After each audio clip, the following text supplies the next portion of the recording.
Masih ingat pemeran Farel di sinetron Hard Series? Begini kabarnya sekarang. Sinetron Hard Series dulunya merupakan tontonan yang banyak diminati anak muda pada masanya.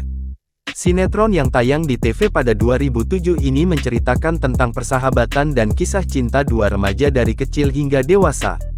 Kisah cinta segitiga antara Farel, Rachel, dan Luna sukses membuat penonton baper kala itu. Ketiga pemeran karakter tersebut Hard Series itu ialah Irsadi Bagas Yuki Kato, dan Ranti Maria. Berbeda dengan Yuki Kato pemeran Rachel dan Ranti Maria pemeran Luna yang masih aktif di dunia hiburan. Irsadi Bagas pemeran Farel rupanya memilih untuk tak berkarir lagi di dunia hiburan.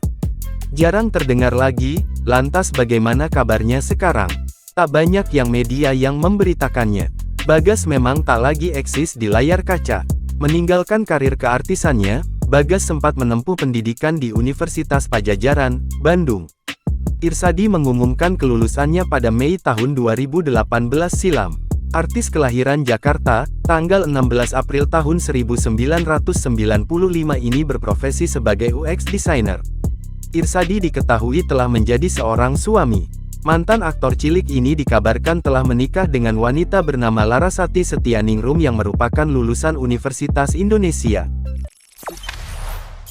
Jangan lupa subscribe, share, komen, dan like ya!